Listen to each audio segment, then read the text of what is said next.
talk. So, welcome everybody. Such a joy to have you on here today. And let's get started. Let's go right into it. So, Ali, you told me last week that again there's some alignments there. What happened? Well, let's start. Let's see if I can get my mind straight because after the stress with the computer, I'm sorry if I sound a bit airy, but I'm going to balance now. I just dropped some water in my computer and I burned it. It's okay. So, Mercury is not um, even in retrograde anymore. Like, no, it's not. But we have, you know what we have today? We have, for the first time in our lives, Mercury and Pluto together in Aquarius. Okay, so the exact day is today.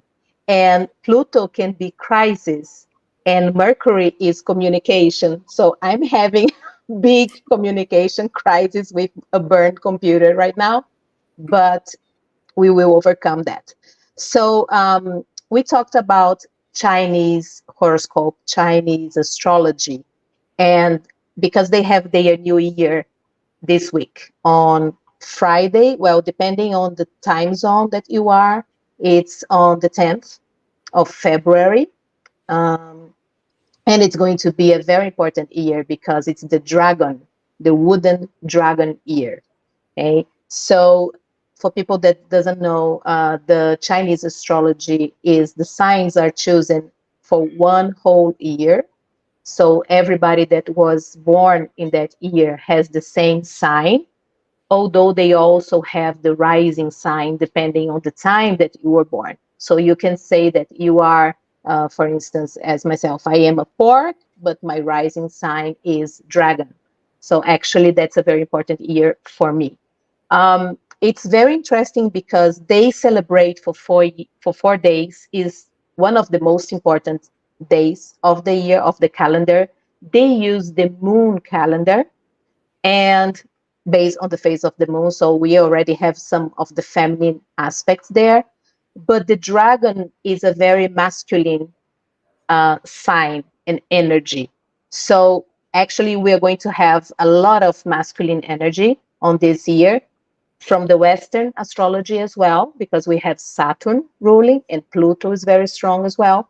So we will have to balance that. And I think that the oils will be one of the options to balance this feminine in such a masculine year. So it will start February the 10th, and it's going to last 1 year. What is very nice about the Chinese astrology also, it's because it's very related to the medicine, the Chinese medicine. And actually, we used to be like this in the Western. We used to relate astrology to astronomy. It was one thing only, and to medicine as well. So all the herbs and the plants and the medicine that someone needed for some disease or something that they were feeling, it was related to the birth chart. It was related to the signs of their uh, map in the sky and the time that they were born. So it's very related, and the Chinese is still is. We kind of separated that. We are kind of having a comeback now, but we separated there for many centuries, but not the Chinese. So looking forward for this dragon year. Very adventurous, very brave, fearless energy. Regarding the plants, it's related to rosemary. Regarding to the smell, to the aroma, it's related to lavender. The month that dragon rules is April. The lucky number is 8, which is the number of 2024 for numerology. So another coincidence there. The color is red, and the time of the day is from 7 a.m. to 9 a.m. So that's what we have for dragon.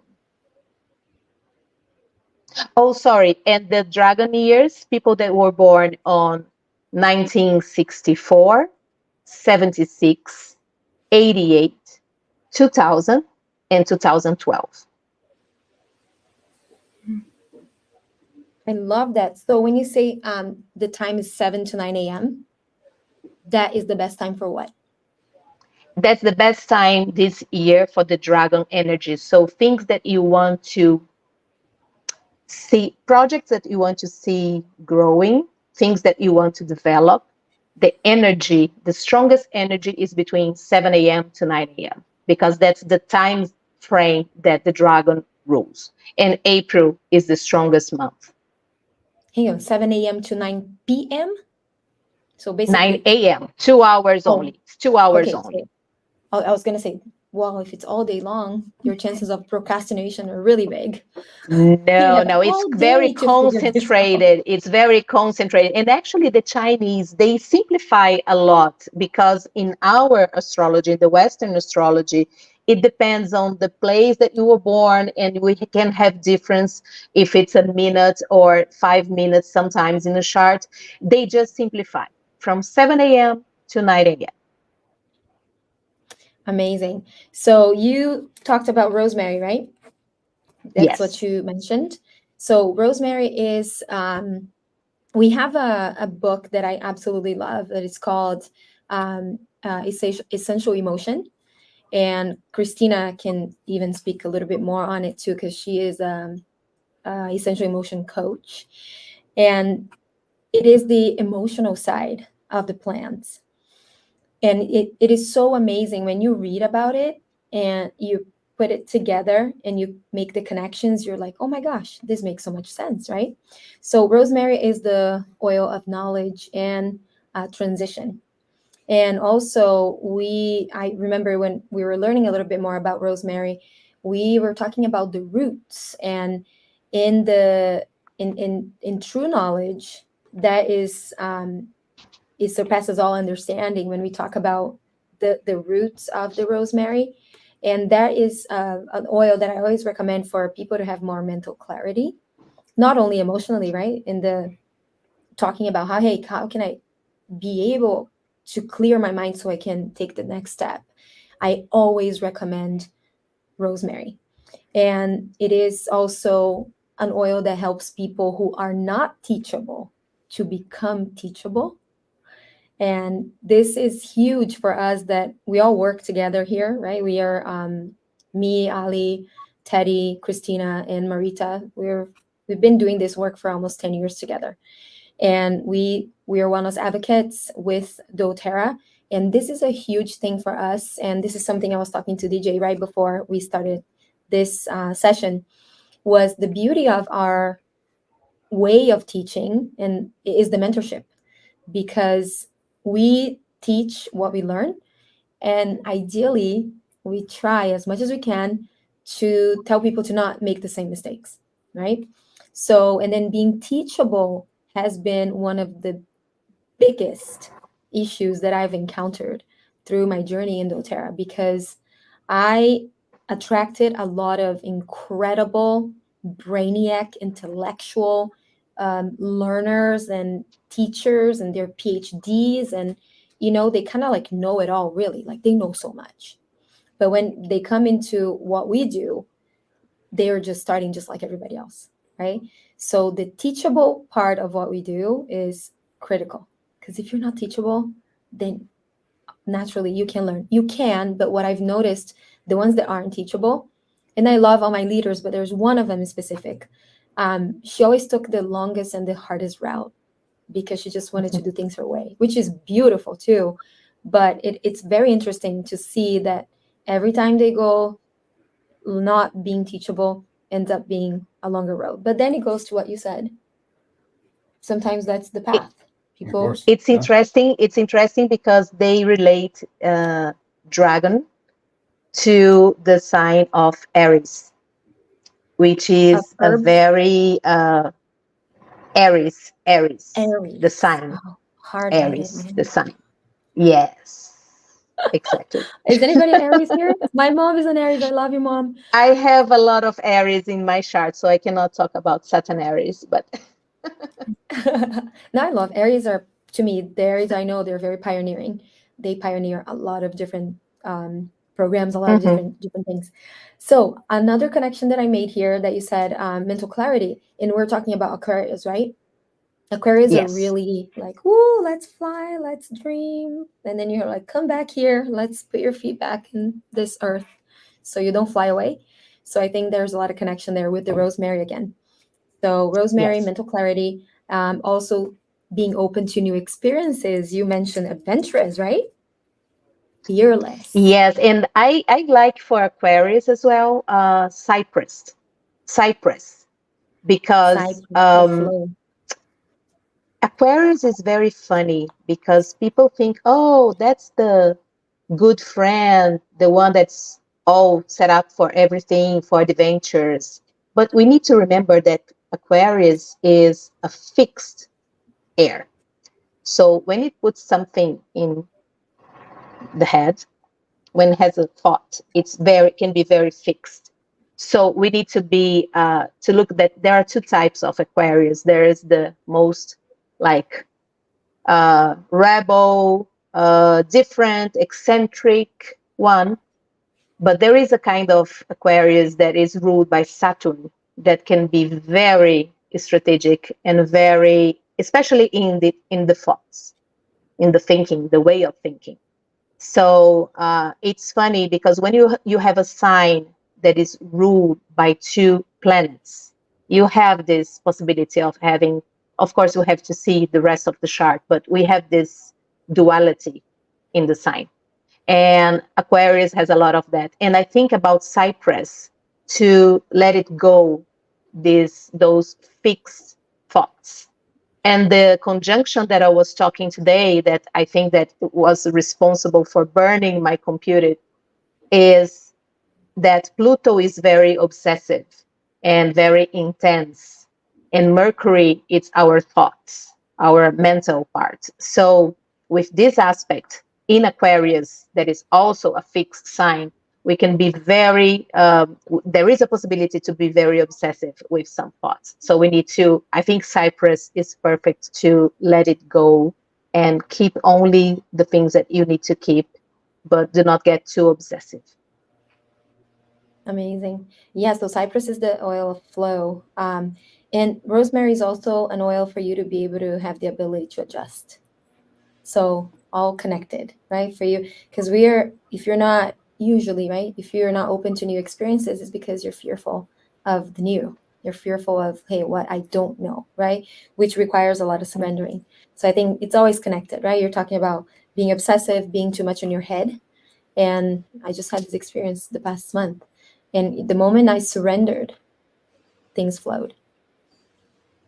Exactly. Yeah. And I use a lot of plants to help me get to it doesn't happen like that. Oh, let's just surrender right now. No biggie. It takes some tools. And I love that. I love cypress and rosemary for it's those. very hard to let go. And just to, finish this astrological part, to let everybody talks, is the moon, the new moon chart. We do the charts for the phases of the moon as well.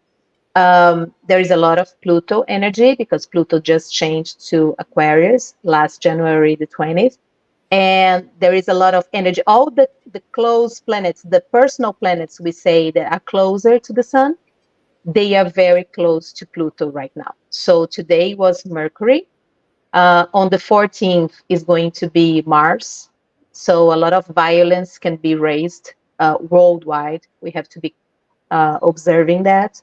And on the 17th is going to be Venus.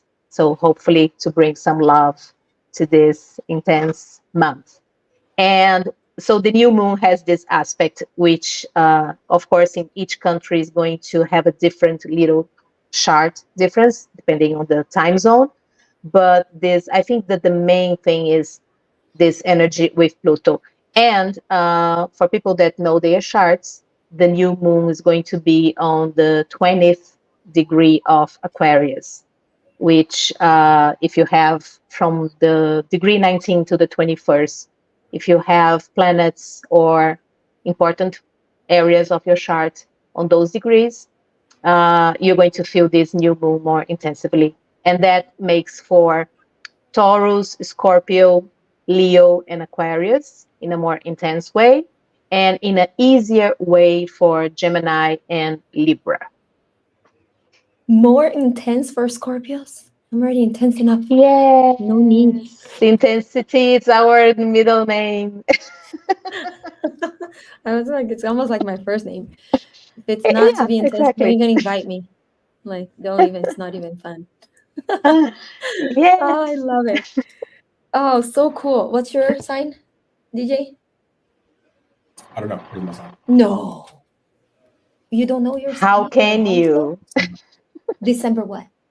Third. Third. Oh, he's Sagittarius. Oh, This is so that's why cool he though. doesn't believe in any of this. My daughter is December 5th. Sagittarians usually are the most skeptical ones. I'm sitting here with a very listening ear. I'm actually taking a lot of notes. I think it's very interesting because I know Good. that men and female brains, we think differently. And it's good to hear how you guys organize the world. It's very interesting to me. That's so The interesting key that you don't word know for your you horoscope. is, yeah, the key word for Sagittarians is knowledge. So if I never try to convince them of anything. I just say, seek the knowledge of this subject and you see. It's not a thing that I need to convince someone to believe. It's just, but each sign has a way of connecting with not only astrology, but anything in the cosmos. So Sagittarius is through knowledge. It's in the knowledge axis of Sagittarius and Gemini. And that makes total sense because you're a total self-learner, yeah. Like you go after Yeah. it, you learn and you I do. This is true. research and it's pretty amazing how that works. They are Yeah, and learners. then They are avid Addie's like that learners. too. Yeah, my daughter's like that. So if I tell her to do something, it doesn't work. She has to do it herself. Yes, wow. I love it.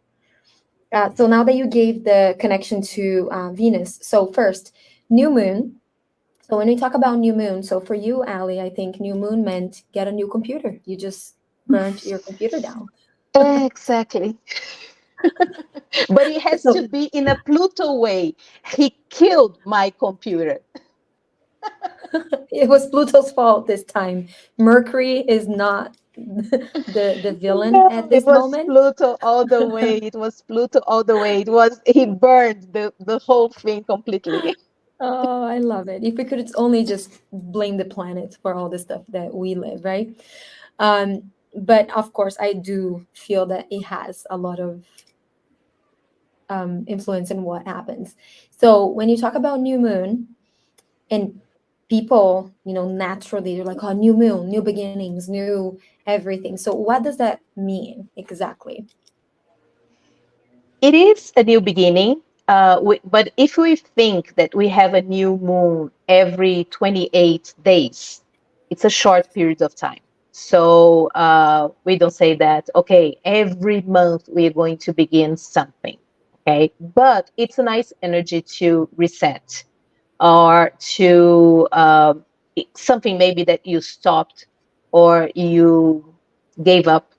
And maybe it's the perfect time in the month to do that. We women are very connected with the moon phases because it's the same amount of days of the period, the menstruation period, right? So it's 28, 29 days. So we are very connected with that. And the new moon is connected to fertility, actually. So that's why you think about creating something, about starting something. And but it doesn't mean, of course, that every month you're going to do, but it's a nice energy to do so. And we depend on the signs that are involved on those, on that moon. So as I said, the fixed signs, as usual, the Taurus, Scorpio, Leo, Aquarius, and in the easiest way, Libra and Gemini. They are more like a little bit easier for them this specific month. Next month, it's another story. Can't wait. So fertility, huh? I'm running for my husband Yes. this week then, yeah? Okay. The whole month, the whole week. My goodness, another one. Depending on him, we would have like 10 kids. But Okay. we're good. We're good at 3. Cool. So, but then also for the ones who are trying, this is a good time, Mhm. right? Yeah. Awesome. All right. So Exactly. if you guys are trying to become parents, this is it. This is a good time.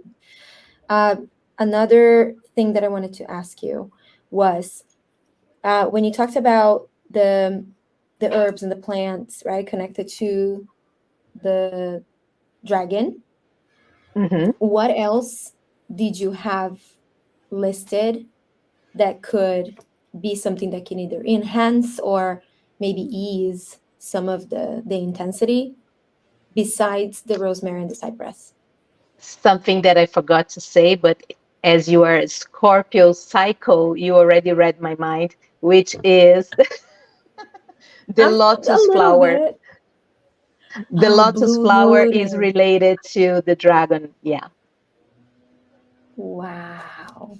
I love it so much. And I think it's a very powerful flower, right? And since we are talking that dragon is so masculine and we are in a masculine year of Saturn and Pluto and all that, I think lotus would be great.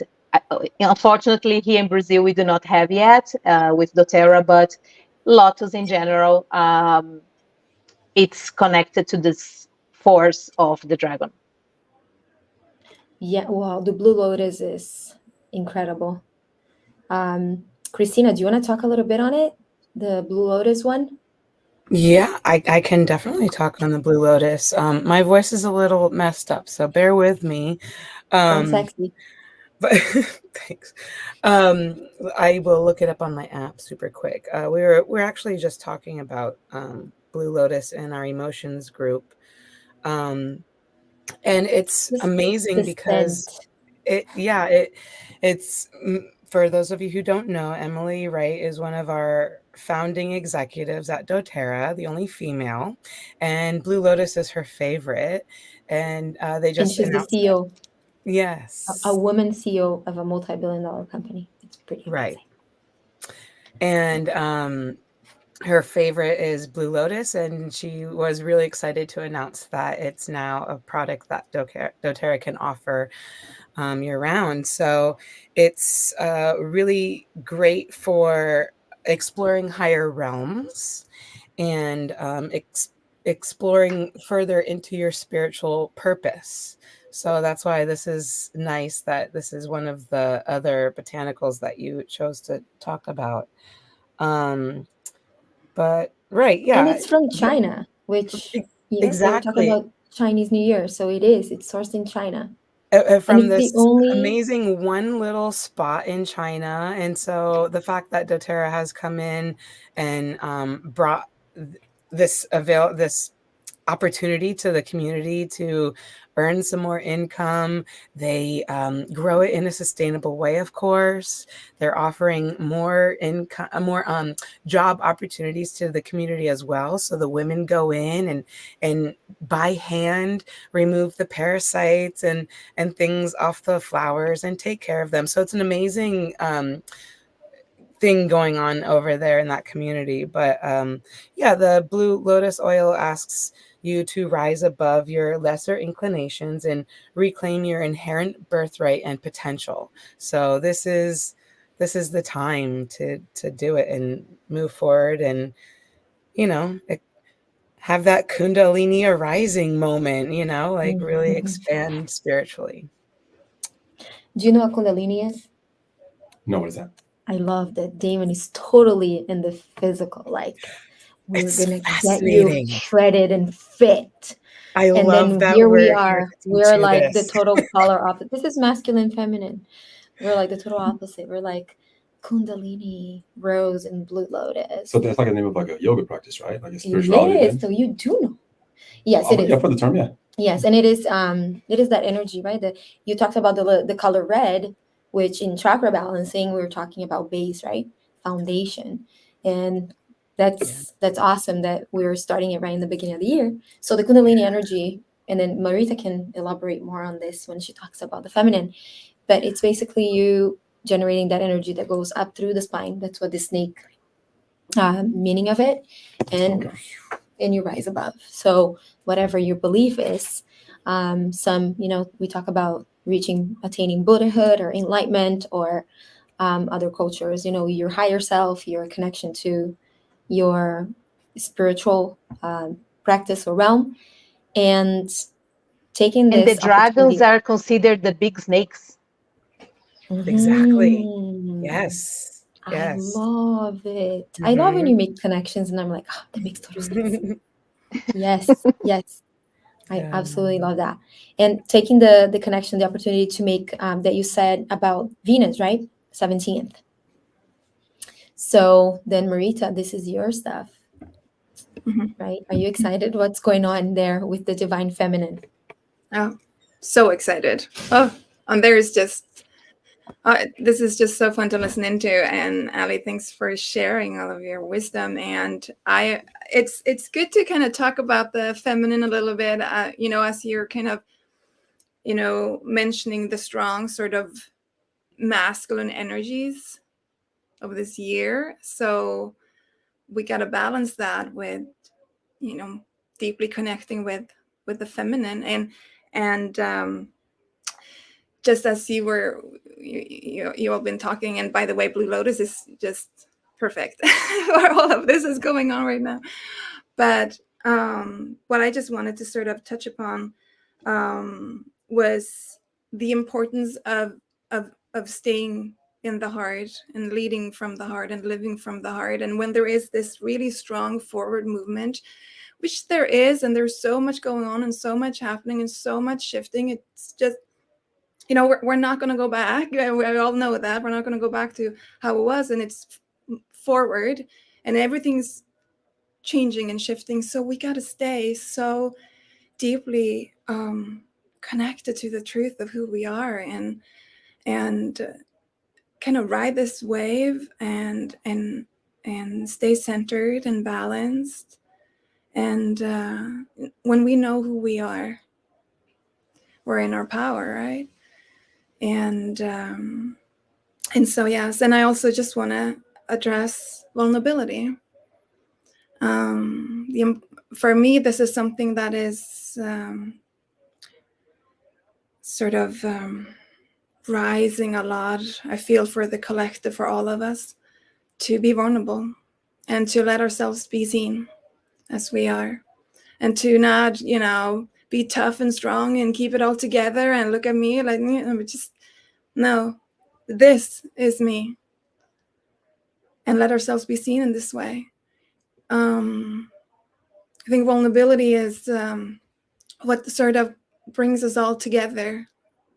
In you, I see me. And so powerful. So by being vulnerable, it opens so much for other people. They see that they're not alone. What they feel, someone else is also feeling, or going through, and it unites us. And as the feminine is rising on this planet, it's a great sort of return. We're returning to the mother, and kind of like to say that our great mother was sort of taken away from us. And in a lot of my work, I see this longing for people to be held by the mother and just be loved and held and seen. And so, and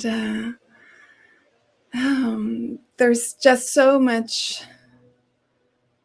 beautiful openings of the heart and love. And in this process, and I'm so glad that we have a man with us here on this podcast today, as we're talking about the feminine, because as the feminine is like, as I say, the goddess energy is really being anchored on this planet. It allows for men to feel all of their feelings and emotions without being made fun of, or like, be a man and toughen up and don't feel anything, and and for women, it allows us to be soft and gentle and know that this is actually our power. So feminine power isn't the same as masculine power. It's very different.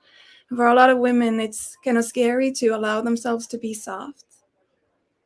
And it really opens up everything for us. And it's our superpower. So yeah. But you see how this is also changing so much for men, because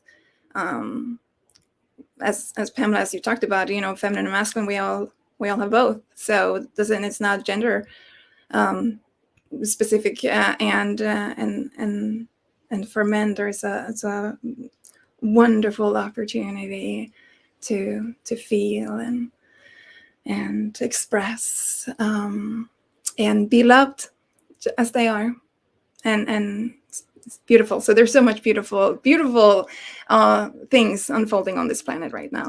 So yeah. Oh, I love it. And we touched on it a few podcasts ago. It's not even the difference, because it's not something that we compare, but because we all have it. But the characteristics of the masculine and the characteristics of the feminine. Yeah. And masculine is more connected to action. Masculine it's focused, it's structured.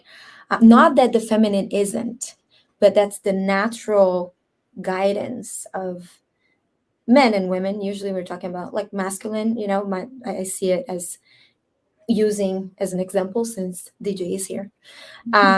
It's dynamic, it's logical, right? You don't base your decisions on emotions usually. That's not usually how men are wired, no. Right. Which is also why I appreciate listening to this, because it's interesting.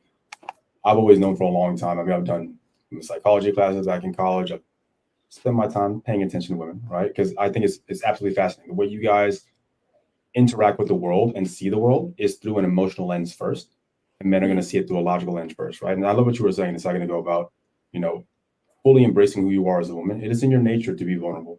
It's in your nature to be soft and caring. And, I'm not even sure there's really good utility in the world to have to be tough necessarily, right? Especially for women. And I think being able to understand who you are and just expressing yourself, what you are, I think is beautiful. Now, do I understand everything? Not at all, right? Because that's not how my brain works. My brain isn't wired to notice the world in terms of days and months and cycles as much as men use more probability and statistics to figure out the world, right? Neither is necessarily better than another. They both have their own place, because human beings together, men and women, we've created all society, right? We're always more beautiful together. So understanding how each other think, I think, is very important. So I enjoy listening. This is good.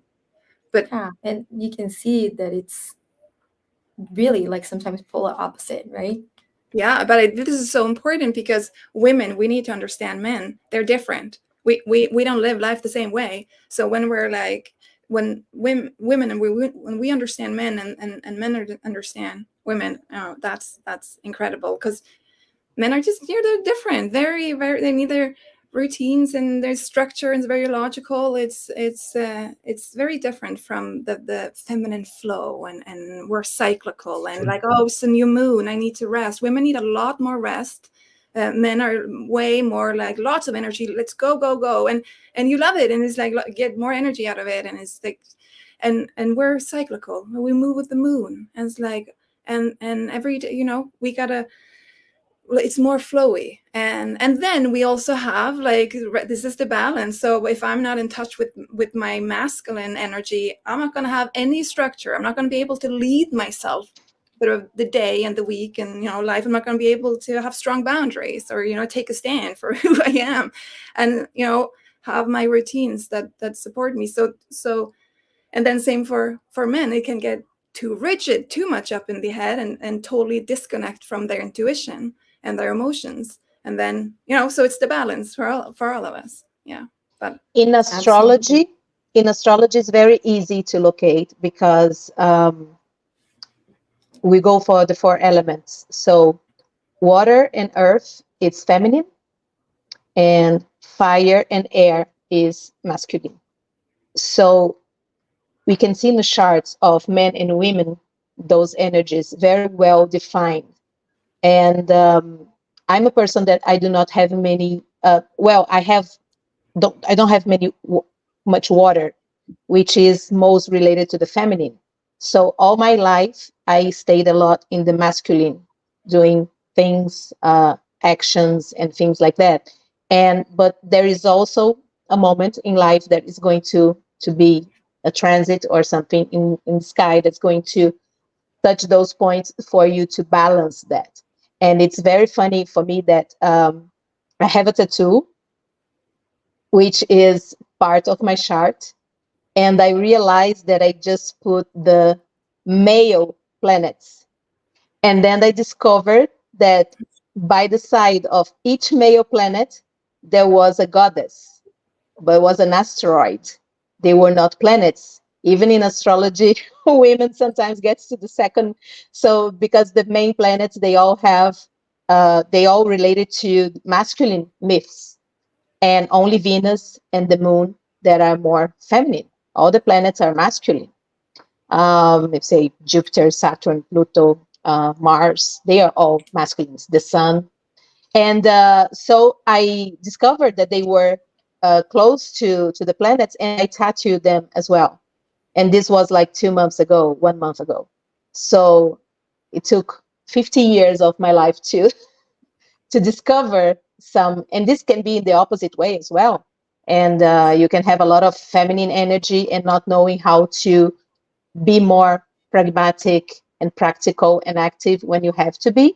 But in the chart, it's very easy to locate. Of course, the person has the options, but it's very easy to locate the feminine and the masculine in the chart, the birth chart.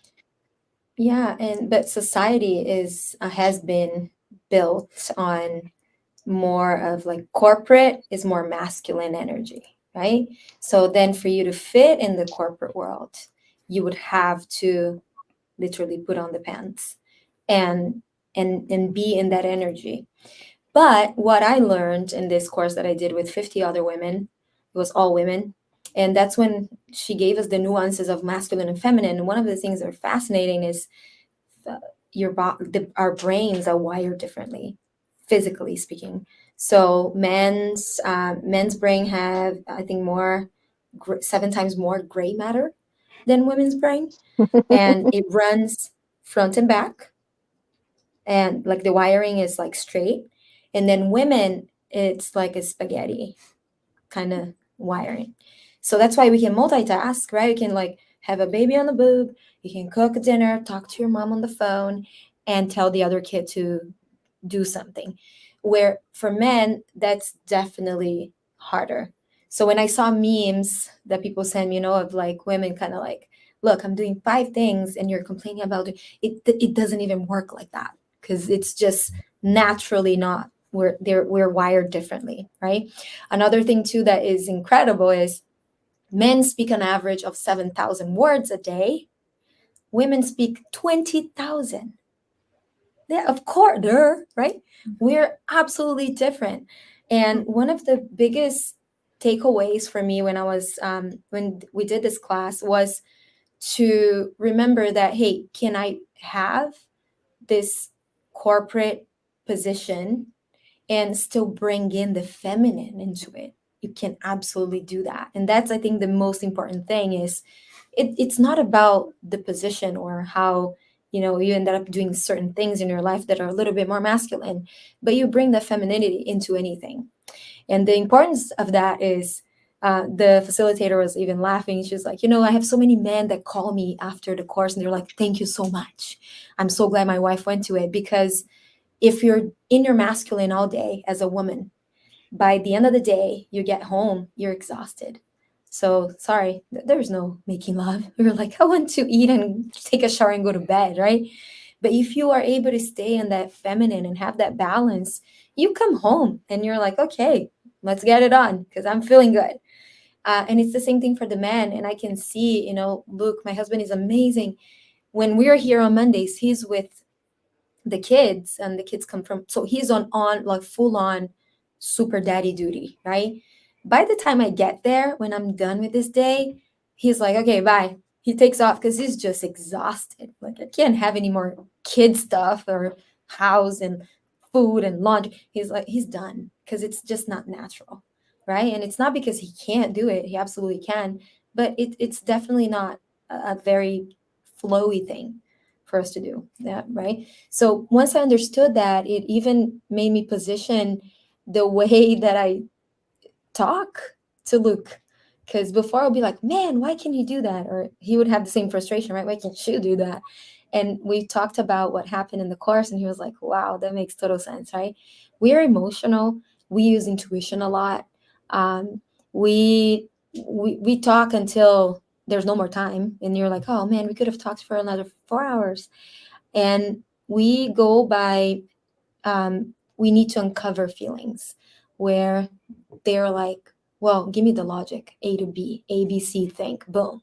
So the moment you're able to, even as a couple, if you're able to understand that, that's very basic understanding for me, that I thought every person should know this, because this helps relationships, you know? So once you have a little bit of this kind of awareness of how things work, it makes sense. Even the eyesight of men and women. Men are farsighted. Women tend to be more like, can see close, because the baby's face, right, is right here. That's why a baby can see mommy's face just that distance. And then men, for hunting, they had to see far. So all these things, you know, it kind of like a light bulb went off every single time. And another thing that you mentioned, Marita, you said, you know, the vulnerability, and you are not alone in when you show the vulnerability. And I just came back from KMR. I'm gonna talk about KMR next week. KMR is the Kealakekua Mountain Reserve that we do our sandalwood reforestation project with doTERRA and Hikiola. Hikiola is a nonprofit, and it is Auntie Kiat Lee who runs it, and she is partners in Kealakekua. She does incredible work there, and I'll talk a little bit more about that. But there is a saying in the dining hall that says in Hawaiian, ho'olau kanaka I ka leo o na manu. And that means leo is voice, ho'olau kanaka is the ancestors, and like ho'olau is here together, this area right here, and manu is bird. So we learned that there. And what that means is, when you hear the sounds, the voice of the bird, right? The sounds of the birds, it means you're not alone. So that's why it's in our DNA. When you hear bird sounds, you feel good. You never feel like, oh gosh, there's a bird singing. You know, you're like, oh, this feels so good. It is ingrained in us to know that there is life and there is safety, and it is, you're not alone. And that just, wow, that made such a big connection for me when I was there. And also you mentioned, you know, returning to the mother, reconnecting to Mother Earth. That's all we did this past few days. And I'll tell you, I see myself doing that type of work, because we're planting, we are putting seeds in the nursery. And that type of work for me is very feminine. You know, the work that we do here is very feminine. We work with plants. We talk a whole lot. You know, we make connections. We build relationships. I mean, it couldn't be more feminine, right? Type of work. But then there is the masculine side of it that, just like you said, Marita, if you don't get structured, if you don't get it done, then yeah, you're gonna be stuck. Yeah. You know? Because if you don't act on your intuition, then it's just intuition with no, like, it doesn't, you know, that's feminine, masculine. The intuition is guiding me, but if I'm not taking an action upon this inner call, then I'm just gonna, nothing's gonna shift really. It's not gonna come into fruition. It's not gonna shape my life or guide me on this path. Yeah. So this balance, always, and I love what you talked about, you know, just nature, and also the femininity in business, which is a huge topic of mine. And women, you know, we're naturally radiant and well nourished. So it's a term I use a lot. Well nourished, like your life and your business be well nourished. And I think a lot of women have been told that, like, sort of like, business is like, yeah, your life can be nourished, but your business cannot, because you got to work hard and be all masculine and hustle. But we're coming back to the way of the goddess, the way of the feminine, and out of the hustle culture and out of the pressure and the expectations. And there's a reason so many women today are exhausted, burned out, overwhelmed, tired, fatigued, because they're overly driven by masculine energy and they're not connected to their inner goddess. I love that. When you talked about vulnerability, I wanted to ask you a question, DJ. Sure. What does vulnerability look like in the masculine energy? Because I've seen Luke cry only 3 times, and then we've been together a long time. Yeah. Well, I think the best way to see it is just like the entire theme of this podcast, right? Is men and women have different ways of processing things. You just mentioned a second ago about women having more like spaghetti brain and men having more of a linear. Well, the reason why that would be is evolutionarily, a woman needs to always have access to every single emotion as quickly as possible, because if they're trying to ascertain how their child is feeling at a very, very young age where it can't communicate things, women need to be in touch with their feminine nature strong enough to reach into every single emotion instantly so they know how the baby's feeling, right? And then what's ever happening is, I think that the whole masculine and feminine energy, I do believe that men and women will have both, but I think it's very close, like a yin yang symbol.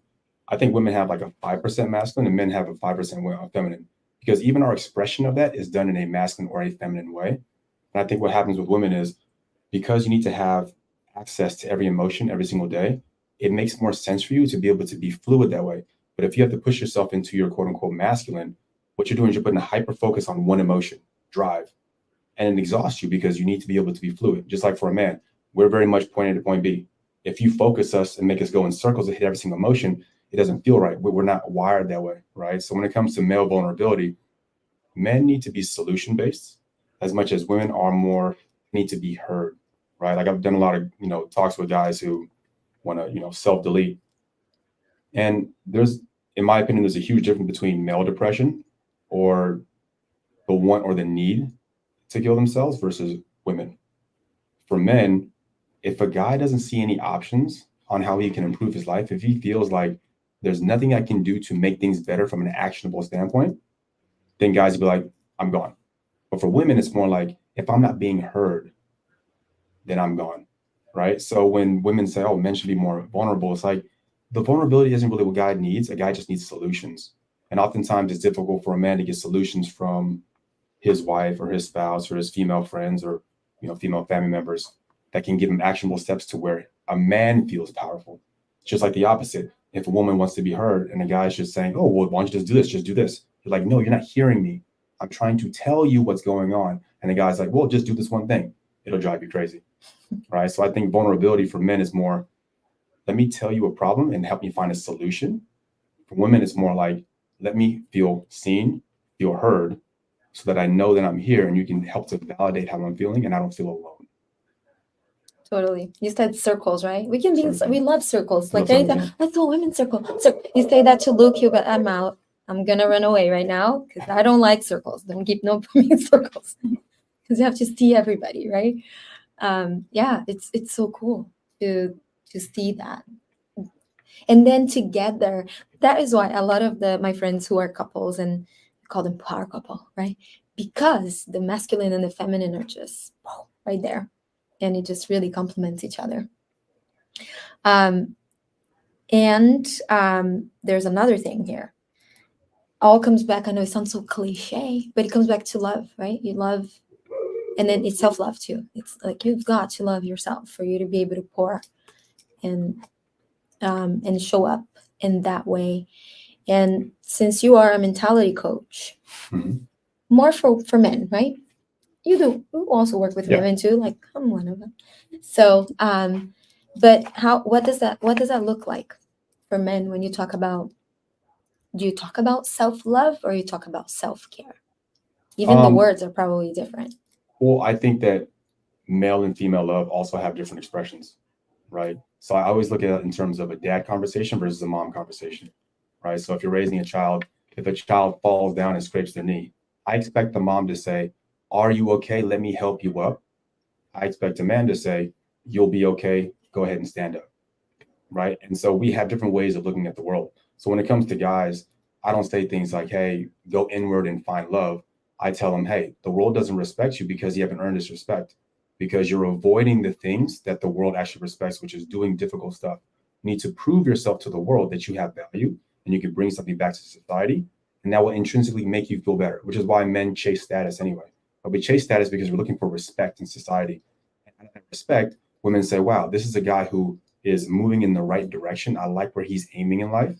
I'm now attracted to that. But a man who loves himself and, eats flaming hot Cheetos and play video games all day, he does people are nothing for attracted society, to that. including himself.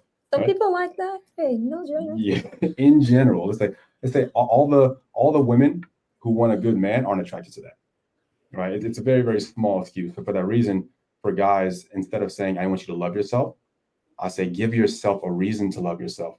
And if you're doing the right things, everyone else will love you as well, right? So men need a lot more outside, kind of like reinforcement and gratification that we're on the right path than women do. Women simply need to get together and discuss things so women feel like they're being heard and they're being seen. But guys, you need to prove yourself, right? So talking doesn't really work as well for guys. No, guys back in the day, they go to the cave Right? Yeah. to like, let me This is figure why- this stuff out. This is why the sisterhood is so important, because women come together, talk, share, hold each other. We're going to express everything, because that doesn't, like, men are like, So Yeah, this is yeah. why the sisterhood is so important. I agree. Mm. Yeah, and I think I mean different cultures, right, work differently. Obviously, I feel like in Brazil, I see a lot more of this, this man like brotherhood, whatever you want to call it, but it is it's cultural. They hug each other, they give each other kisses on the cheek, which is here. It's it's very different. Like Alessandra's in Brazil, she knows that the men culture is definitely different depending on where you're from. Yeah. In Norway, I feel like they're also like this is pretty straight and not no. so much hugging though. Yeah, when I was there, I noticed that, they're just like, here, I'm good, this is the way that we do things. But then in Brazil, they're like, stop touching me. If you take some people that are like, wow, they hug a lot. Yeah, they like to hug. I do see a lot of men who has a lot of suppressed emotions and maybe haven't had the space to, sort of move through any of that. But I love everything that you were talking about around solutions-based, and women need to be heard, and men are just so different. One thing that's super interesting is even what you just said about expressing emotions. Like, guys know that. So imagine this: men on average have at least 17 times more testosterone than the average woman. 17 times. So Yeah. you have to imagine that any emotion we feel is teamed up with that testosterone. So men, we learn from a young age to restrain our emotions. Why?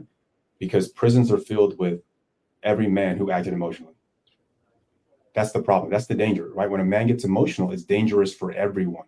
So men, naturally, we know that, and we don't encourage it. We teach each other, hey, stand up, don't cry, shape yourself up, fix yourself, because it's best for society to keep society safe. As bad as that sounds, that's just how it is, right? Prison doesn't have a bunch of people who acted irrationally. Usually there's a bunch of emotional guys who couldn't restrain themselves, and they're therefore a danger. So we separate them, right? So, but it's also like you said too, it's, one of the biggest differences psychologically between men and women is in dynamics. Women face each other to do things together, and men stand side by side or shoulder to shoulder and face an actual goal. Yeah, the whole time I'm trying to look at you. He's like, Yeah. you're not here, so I'm just gonna look at the screen. We're both facing forward, right? We're shoulder to shoulder. I'm But like- that's kind of how guys are. So for women, you guys get camaraderie and the most understanding by a circle, just like you said, the circle. Everyone's looking at each other. We all see you. For men, it's like, if you're moving in the same path as me, you're my comrade. You're not my friend. You're my comrade. We're a comrade in arms. But if I leave the army and I have different goals in life, we never talk again. That's just how guys are, right? We move toward a system. So I'm in a hunting group heading toward here. If I'm no longer part of the hunting group, I'm not hanging out with those guys anymore, right? So it's a little different. So even the way we support each other is by doing things together. Mhm. So the best ways I can learn how to have a conversation with my dad, hey, let's throw a baseball together. Let's go play sports. We have to be doing something as a team in cooperation. That's how we bond. But guys just sitting there talking in a circle, it never really leads to anything positive. Yeah. And I think the whole masculine, feminine, right? I think one of the biggest shifts was World War II. That, remember that the picture with the woman Right, with yeah. the bandana, right? It's because women went to work. Because before women were at home, And again, right, you're nurturing that side of you that's natural to nurture to be the kid. I just love doing the mom thing. By the Of way, course. after I became a mother, like you said, I think I've developed some superpowers because I can just tell. Like I can look at my kid, and sometimes Mhm. if I'm here and then I'm like, I need to call, hey, and it's always something, right? Yeah, that's the beautiful side of the feminine too, that intuition, that connection. Like we do develop superpowers. If I can add one small thing to that, Yeah. I think that's one thing I know in society too that really exhausts women, right? So Marita was saying it a second ago is if a woman has to stay in that masculine energy for too long, the longer she stays there and continues to climb those male hierarchies, the more disconnected she is from having children. So you hear women say, "Oh, I would never have a kid. I don't want anything to do with children at all. I don't understand these things." Like you're so far removed from your ability to understand emotions. I think that's kind of against our nature. I think that's really important too, is understanding that as a woman, you need to get a chance to go through your full range of emotions every single day. Right? Same reason why I tell my wife, I encourage her to watch things like Netflix, because the reason why women like dramas is it gives you a chance to express and feel every single emotion over the course of 30 minutes, an hour, or an hour and a half. Then you feel okay at the end because you have to feel all of them. Guys are just like, well, okay, like, what is this really going to do? Because we don't need that wide range. But I think that's super important too. As women climb male hierarchies and build businesses, you guys having these chances to speak to each other, communicate, and feel more emotions is how you stay grounded, in my opinion. No, totally. Yeah, so then after World War II, like we started putting, the let's get to work. But now I feel like we are at a time where we have the understanding and we have the technology and we have the information where, yeah, we can bring the masculine side when it's needed. But I highly encourage all the women to really tap into that divine feminine, because when you are in that space, magic happens. Same thing that DJ was saying for men, when you're in that space of like the respect and doing the difficult things, and magic happens too. So it's really all connected. And if you don't want to have children, don't be so close to me, because everybody comes across my path, they end up either pregnant or or they're like, oh my gosh, I think I need to have kids now. But I tell my girlfriends, girl, go have babies. It's so nice. You will develop some superpowers. So yeah, well, it's time. This is so sweet. This conversation was so enlightening to have all different ways of looking at it. So we gave some tips here on some of the plants that you can be using. And we are now at the last week of our Metabolic Reset Challenge. So next week we'll come back here and we'll do the closing of that with some before and afters. And I feel like challenges are kind of like masculine driven a little bit, because now I'm going to start doing masculine and feminine for everything I do. But it is because it's task based. It's like task oriented. You have beginning and end, ABC, plan, boom, done. So, and I like that. And I need that for myself. But then I come back into the feminine so I can nourish. Yeah. So we have, if you have any questions about the challenges, how they work, we are going to have another one. We always have throughout the year. And yes, everyone is welcome to participate. And it's cool because you see amazing results in just 30 days. So next week we'll be covering that and just a few more extra little gifts there next week. Anything else you guys want to share to close? For anybody who's interested in the essential emotions and learning more about it and watching these breakthroughs happen, there actually is a free 5-day emotional breakthrough challenge next week, the 12th through the 16th. So if you want more information, go ahead and message me and I'll send you a link. Or Teddy as well. It's amazing. Yeah, and it's amazing. It's amazing. So the book name is Essential Emotions, and you can get that on Amazon, Kindle. It's easy to find. Well, thank you so much for your time, for your presence, and we'll be here again next week on Set the Pace. Aloha. Thank you, ladies. Bye. Thank you.